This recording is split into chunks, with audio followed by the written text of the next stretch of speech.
Mikey benar-benar tidak bercanda ketika ia berkata ingin membunuhku. Dia bukanlah Mikey yang sama seperti Mikey yang ku kenal. Takemichi masih tidak habis pikir tentang apa yang terjadi. Ia juga bertanya-tanya apa yang sudah dilakukannya sampai semua ini bisa terjadi. Tubuhnya lemah lunglai dengan bantuan tabung oksigen di ranjang rumah sakit. Onee-chan ga kita. Halo teman-teman semua, selamat datang di channel Tokunime. Di sini kami akan membahas lanjutan anime Tokyo Revengers yang kami ambil dari manga canonnya. Sehingga bagi teman-teman yang hanya ingin menonton dari animenya saja, saya sarankan untuk berhenti menonton sampai di sini. Namun jika kalian tidak keberatan dengan spoiler yang ada, maka kalian menonton konten yang tepat. Pada episode sebelumnya, kita ditunjukkan akhir pertarungan antara Mikey melawan Tyrannosaurus. Setelah melalui perlawanan yang singkat, Mikey berhasil mengalahkan Shout dengan telak. Namun sialnya, Mikey masih belum sadar atas kontrol dirinya, sehingga Mikey yang sekarang masih dikuasai Dark Impulsive miliknya. Walaupun geng Kanto Manji menjadi pemenang dalam pertarungan tiga dewa, nampaknya Mikey masih belum puas dalam menghajar seseorang. Sehingga kini Takemichi harus menjadi korban kekerasan yang dilakukan Mikey selanjutnya. Bagaimana kelanjutan ceritanya? Mari langsung saja kita bahas alur cerita Tokyo Revengers episode kali ini. Panel pertama menunjukkan wajah Takemichi yang sudah nampak babak belur berkat pukulan Mikey yang bertubi-tubi. Ia sudah tidak mampu bangkit kembali untuk melawan. Namun Takemichi tetap memanggil nama Mikey berharap temannya dapat sadar dari kondisinya. Sementara Mikey terus saja menghajar Takemichi secara bertubi-tubi tanpa memikirkan hal lainnya. Terlihat jelas sorot mata Mikey yang tidak mempunyai keraguan sedikit pun untuk menghajar Takemichi. Sesaat kemudian, semuanya tiba-tiba menjadi gelap gulita. Setelah Takemichi tersadar, ia sudah menggunakan tabung oksigen untuk bantuan bernafas. Kepalanya juga dibalut perban untuk menghentikan pendarahannya. Ternyata, saat ini Takemichi sudah berada di rumah sakit. Pada pertarungan sebelumnya, ia dihajar Mikey sampai pingsan. Setelah ia bangun, Takemichi mendapati dirinya berada di rumah sakit Harapan Bunda. Kondisinya mengenaskan, dengan tangan kanan yang sudah patah. Dan judul pada chapter kali ini adalah There is no mending, atau jika diterjemahkan dalam bahasa Indonesia, artinya kurang lebih tidak ada perbaikan. Takemichi kemudian dikagetkan dengan suara seseorang yang berkata, "Kau sudah bangun?" Setelah mendengar itu, dengan tenaga yang masih lemas, Takemichi mencoba menoleh untuk melihat siapa orang yang menyapanya. Dan ternyata, orang yang memanggilnya adalah Kokonoi yang sudah menemaninya di rumah sakit. Terlihat, Koko menggunakan baju yang lebih rapi dari biasanya. Kemudian ia berkata pada Takemichi, "Kau sudah tidak sadar selama 3 hari." Takemichi pun hanya bisa mendengar dan tidak menyangka jika ia sudah tak sadarkan diri selama 3 hari. Kemudian Takemichi mulai mengingat sesuatu. Ia teringat pada malam itu ia dihajar habis-habisan oleh Mikey. Ia merasa jika dirinya sudah sangat payah dan tidak bertenaga pada malam itu. Sehingga Takemichi bertanya, kenapa ia masih bisa hidup? Lalu Koko menjawab jika Senju telah menyelamatkan Takemichi. Kemudian kita ditunjukkan kilas balik sewaktu pertarungan tiga dewa. Sudah cukup Mikey? Saat itu Senju melompat menghampiri Mikey untuk menghadangnya menghajar Takemichi.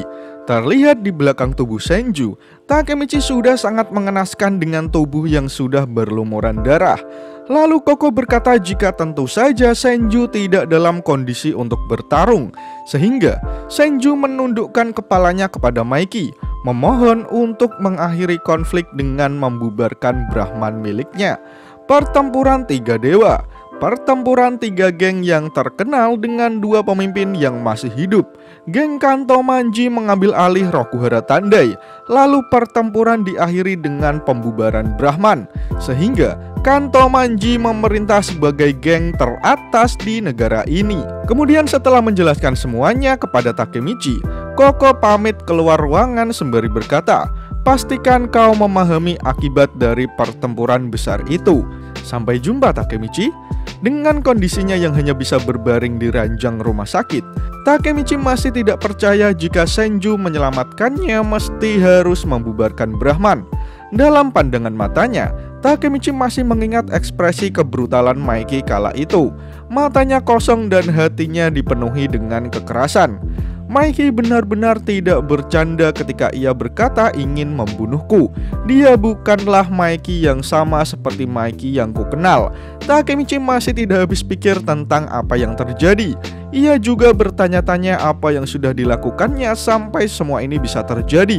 Tubuhnya lemah lunglai dengan bantuan tabung oksigen di ranjang rumah sakit. Tak lama kemudian, Chifuyu datang menjenguk Takemichi di ruangan Bougainville nomor 7. Melihat kedatangan temannya, Takemichi langsung tahu jika dia adalah Chifuyu. Namun Chifuyu tiba-tiba berkata jika dia pergi ke upacara pemakaman Draken. Sementara Takemichi hanya bisa merenung dengan tatapan sayu.